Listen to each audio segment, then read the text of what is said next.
Hello friends, আজ আমি একটা সুন্দর রেসিপি আপনাদের সঙ্গে শেয়ার করব। সেটা হলো মির্চি চিকেন। এই রান্নাটা ভালো লাগলে আমার চ্যানেল রান্নায় ব্যঞ্জন প্লিজ সাবস্ক্রাইব করবেন, লাইক করবেন, শেয়ার করবেন। এটা তৈরি করার জন্য আমি কী কী আয়োজন করেছি চলুন দেখি। 2 কেজি ওজনের মাংস থেকে পিস করে নিয়েছি। এই যে মাংস ভালো করে গরম জল, হলুদ, নুন দিয়ে পরিষ্কার করে ধুয়েছি। লেবু নিয়েছি, রস বের করব। রসুন নিয়েছি, পেস্ট করব। পেঁয়াজগুলি ভালো করে ধুয়েছি, কুচি করব। মিক্সচার গ্রাইন্ডারে রসুনগুলি পেস্ট করব। দিয়ে দিলাম, একটু জল দিলাম, ভালো পেস্ট হবে। এই যে পেস্ট হয়ে গেছে রসুনটা। শুকনো লঙ্কা গোটা নিলাম। মাংসটার মধ্যে রসুন পেস্ট দিয়ে দিলাম। এখন লেবুর রস বের করছি। লেবুর রসটাও মাংসের মধ্যে দিলাম। গোটা একটা লেবুর রস আমি এই মাংসের মধ্যে দিয়েছি। এইভাবে মেখে 20 মিনিটের জন্য মাংসটা রেখে দেব। কড়াই বসিয়েছি, কড়াইটা গরম করেছি, সর্ষের তেল অল্প পরিমাণে দিচ্ছি যেহেতু বড় মাংস, তেলও বেশি। এখন শুকনো লঙ্কা কেটে দিয়ে দিলাম। এখন কুচি করা পেঁয়াজগুলি দিয়ে দিলাম।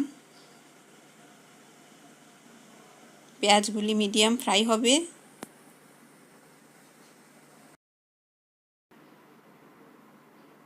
পেঁয়াজটা মিডিয়াম ফ্রাই হয়ে গেছে। কাশ্মীরি লঙ্কার গুঁড়ো, এই ম্যারিনেট করা মাংসটা নিলাম। মাংসগুলি দিয়ে দিলাম পেঁয়াজের মধ্যে।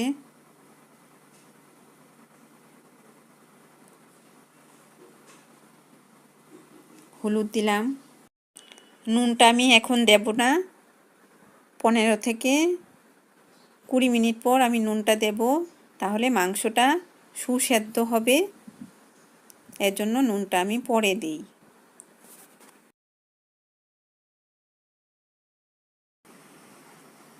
এই যে মাংসটা কষিয়ে নিচ্ছি।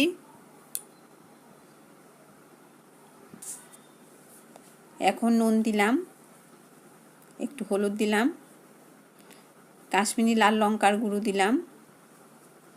আবার এটাকে ভালো করে কষিয়ে নিতে হবে। খুব টেস্টি রান্না এটা। চিনি দিলাম।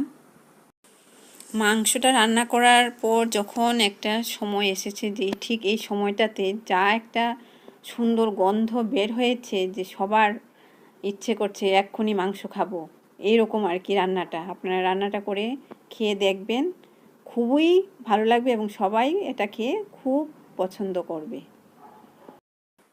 আমার রান্নাটা ভালো লাগলে আমার চ্যানেল রান্নায় ব্যঞ্জন প্লিজ সাবস্ক্রাইব করবেন আর বেল আইকনটা অবশ্যই প্রেস করবেন, তাহলে নতুন রান্নার নোটিফিকেশন সবার আগে আপনার মোবাইলে পৌঁছে যাবে।